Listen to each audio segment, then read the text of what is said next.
The other kind of map book was commissioned, authorized, published, or otherwise sanctioned by the museum. First among those appearing in two volumes, 1913 and 1946, by Winfred E. Howe, the museum's publication editor and house historian. They are, to be kind, dutiful.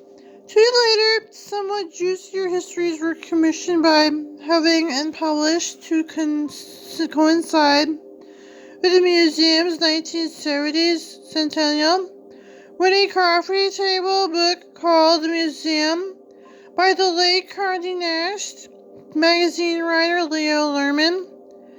The other, Birch's The Masterpieces, Narrative History by Calvin Tompkins, a writer for The New Yorker, though Merchants in an Independent View of the Museum's History.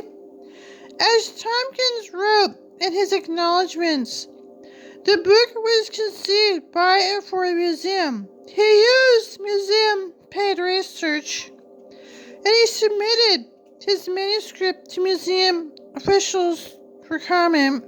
Danny Danziger, author of 2007 book Museum, Behind the Scenes, the Metropolitan Museum of Art, the one I was supposed to wait for, had changes forced on him. Early that year, Viking Press distributed advanced proofs of the book, made up of a series of edited interviews with museum employees, friends, trustees, which was to be published that day.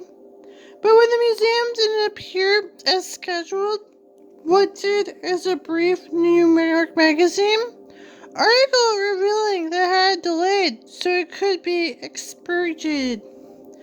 The publisher said the changes were run-of-the-mill, and Harold Holzer said they were matter-of-fact checking. No wild-eyed running around to get things changed.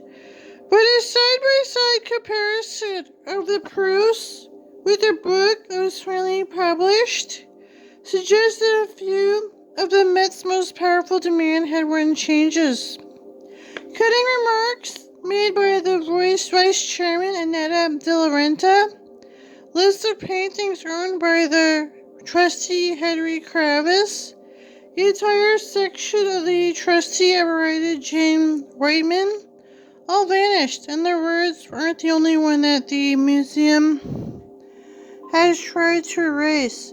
Simultaneously, Clark's Cooperstown by Nicholas Fox Weber, a book about the family that produced two of America's greatest modern art collections, Stephen and Sterling Clark, the former another Met trustee, was banned up from the museum's bookshop, even though it had been rushed into print to coincide the Met exhibition of Clark Brothers collection, museum to aggressively sell the book in its stores. Publishers Weekly noted that the book portrayed Alfred Clark, Stephen Sterling's father, as leading a double homosexual life and mentioning Sterling Clark's role in the plot to overthrow FDR.